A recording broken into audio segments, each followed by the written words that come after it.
Welcome to Pod Planet, a place where things happen that may sound unbelievable, strange, incredible. If you've ever wondered if you were weird or strange or the odd man out, these stories will restore your belief that there are indeed people out there who are weirder, stranger, and odder than you ever imagined. Perhaps you'll find some comfort in that. Bear in mind, every story from Pod Planet is between 83 and 100% true. These are stories we have experienced, survived, and lived to tell about. Let us begin. And now, Pod Planet presents Fahrenheit 1000. Last year, I received an invitation of sorts to something the city was calling their Open Doors program. It was part of an unusual offer cooked up by local politicians, an initiative intended to show taxpayers places that weren't often open to the public. At Open Doors, you could go behind the scenes and visit things like an aircraft control tower or a television production studio. But the one that caught my eye? A tour of the city's oldest crematorium, built in 1850 and still working today. I signed up right away, and apparently I wasn't the only one who was interested in the hows and whys of burning the deceased into a pile of ashes. So one sunny summer afternoon, I arrived at the Gothic 19th century crematorium and joined a group of 10 or so other visitors who apparently shared my interest in cremation. The visitors ranged from two preppy-ish girls. One of them was wearing green shorts with little pink whales on them, to a somewhat overweight couple in their 50s who'd driven in from Buffalo, New York for the occasion. As the group stood around and the gentleman from Buffalo finished his fudge-sickle, we were greeted by our crematorium tour guide. His name was Bart. He was about 5'3" and wore a lab coat. But Bart's most striking feature was his mass of jet black hair, combed back into a ducktail. He had a surprisingly upbeat demeanor and looked more like a short Elvis impersonator, or maybe a stock car driver. After a short introduction, Bart the tour guide asked us to follow him inside the crematorium and told us to feel free to ask any questions we had. I immediately took him up on his offer. "Bart," I asked, "what's your job title?" "Cremation technician," Bart exclaimed, as he held the door for us to enter the crematorium. "But I'm in line to become a senior cremation technician." The more he told us, the more questions I had. At the risk of dominating the entire conversation, I started to ask Bart things that I didn't even know I was curious about. "Bart, did you have to earn a college degree to become a cremation technician?" As we walked down a long, softly lit hallway, Bart cheerfully and somewhat proudly responded, "I have an associate degree in mortuary science. After that, I received my cremation operations certification. These days, all the best death care professionals are fully certified." So Bart, our fully certified death care professional tour guide, led us to the end of a hallway toward a brick wall that had 3 ominous metal doors. And the closer we got to the doors, the warmer the hallway became. "Bart," I asked, "are those the ovens you burn people in?" Bart, always perky, responded, "Yes, but in the crematorium profession, we don't call them ovens. We call them primary cremation chambers. And I must say, you people are in luck today. We're in the process of cremating 3 people as we speak." I just felt lucky I wasn't one of those 3 people.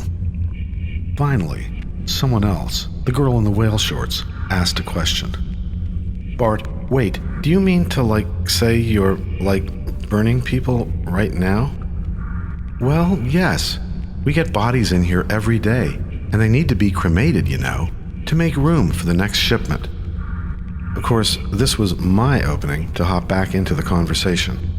"So, Bart, death never takes a holiday?" "No, I'm afraid not," Bart replied. Death doesn't really work on a prearranged schedule. Death is always full of surprises. The death care profession. It's just one surprise party after another. I guess that's one way to look at it. Another one of the tour group piped up with a question. So the bodies come in, and you just slide them into the oven. I mean, the cremation chamber. Well, said Bart, we do have to make certain preparations, such as removal of any pacemakers. They're highly explosive once the chamber reaches the proper temperature. 1,000 degrees Fahrenheit, you know. Blam! Same goes for any prosthesis or silicone implants. I raised my hand again with yet another question. Bart, is that why we hear the popping noise right now from inside the cremation chambers? Is one of the deceased still wearing their pacemaker? Or someone's enhanced breasts exploding? Well, explained Bart, the noise you're hearing is a natural part of the cremation process. Once the doors are sealed, the body is subjected to a scorching, jet engine-like column of blue flame. The softer body tissues and muscle begin to tighten, flex, and then release.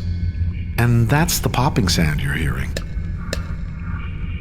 And now it was time for the large fudge sickle eater from Buffalo to jump into the conversation. Bart, so how long does this process take to burn a human body? Bart responded, speaking loudly enough to be heard over the sound of the bodies popping in the cremation chamber. Well, the average human body requires 2 hours or so, including a cool-down period. But with the obesity problem out there, it can take up to 4 hours to completely burn a person who weighs 250 or 300 pounds. The man from Buffalo and his wife fell silent. I guess they'd both weighed in at close to 300 pounds each. Neither of them seemed excited at the prospect of spending 4 hours in a 1,000-degree oven. And the rest of us in the tour group? We sensed their sudden discomfort and tried our best not to make eye contact with Mr. and Mrs. Fudge Sickle after that. But Bart? He was unfazed, and as cheerful now as when the crematorium tour began. You're a good group, I must say, Bart exclaimed. So, any more questions? Bart asked. No. The tour group was pretty speechless by this point. As the bodies continued to pop and bang in their respective gas-powered cremation chambers, Bart invited us to follow him through the side door, back into the sunlight. We walked towards a picnic table in the shade, where there was a big glass pitcher and some cups. A woman was seated at the table, as if she was waiting for us. Bart addressed the group as he walked. I imagine you're all pretty thirsty after spending time in all that heat. So I made us some nice, cool lemonade, and there's someone I want you to meet. Bart led us to the picnic table and introduced us to Christina, the manager of the crematorium for the past 11 years. As Bart poured us glasses of lemonade and began to hand them out, Christina, the crematorium manager, put out her cigarette and stood to greet us. Well, I hope you all enjoyed yourselves and found our tutorial on cremation to be informative, Christina exclaimed. The tour group all nodded and expressed our appreciation for the opportunity. All except for Mr. and Mrs. Fudge Sickle from Buffalo, who'd been silent ever since Bart explained the prolonged cremation time for oversized cadavers. Christina continued to address the crematorium tour group in her pleasant, comforting tone. You know, folks, said Christina, even though none of us really likes to think about it, one day, sooner or later, our lives will come to an end. And if what you saw today piqued your interest in cremation for you or for a loved one, I'm happy to say that our cremation services come in a variety of packages with all manner of layaway plans designed to fit any budget. And with that, Christina began distributing pamphlets outlining the cremation options.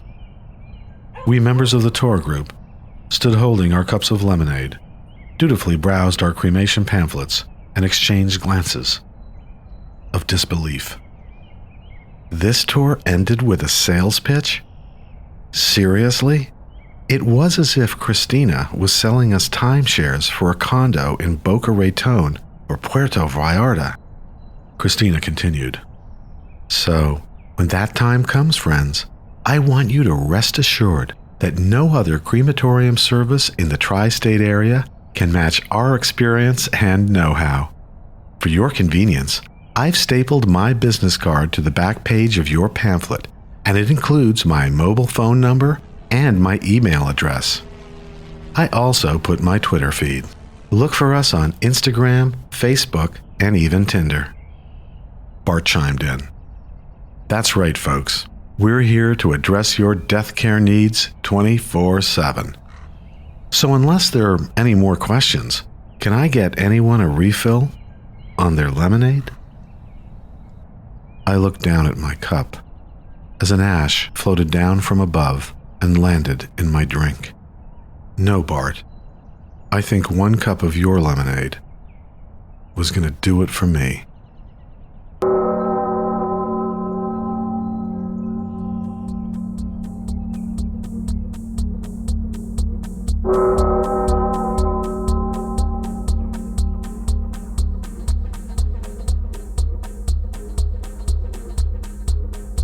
You've been listening to Pod Planet Season 1. Pod Planet is written and produced by Peter McHugh and Clive Desmond. Audio and digital support for Pod Planet comes from Oliver Wickham and Aidan Vickery, two of the best and brightest young minds in audio today. Theme music for Pod Planet Season 1 was composed and produced by Richard Suddy, aka Telegraphy, from Detroit. Look for Telegraphy's FMA link in the credits section of our webpage. Richard Suddy is an amazing artist, and you'll want to hear more Telegraphy. Every Pod Planet episode contains some fantastic original music, much of which is courtesy FMA. If you'd like to hear or know more about the composers from this or any episode of Pod Planet, look for their links in the episode credits section of our webpage. These musicians are amazing, and you'll want to take a listen to their work. And special thanks again to FMA.org. And if you haven't subscribed to Pod Planet yet, subscribe now. Go to our webpage, podplanet.org, Podplanet's one word, and click on subscribe or hit follow on whatever podcatcher app you're using. You'll find Pod Planet on Stitcher, TuneIn Radio, SoundCloud, iTunes, Libsyn, YouTube, and many others. And follow Pod Planet on Twitter, Facebook, and Instagram. Links on our webpage. Pod Planet is part of PRX, the Public Radio Exchange. So if you're a radio station that would like to add Pod Planet to your schedule, look us up at prx.org. PRX can set it all up. We love to hear from listeners, so please leave your thoughts or questions in the comments section on our webpage. And be sure to recommend Pod Planet to your friends. Send them our link, podplanet.org. Pod Planet would like to thank Lydia, Lola, and Tattoo Sound and Music in Toronto, as well as extra special thanks to Monique Kelly for her guidance, insight, and never-ending support. This is Pod Planet Season 1. We'll be back in 2 weeks with a new and startling episode. Until then, on behalf of Peter McHugh and the whole Pod Planet team, thanks for listening. I'm Clive Desmond.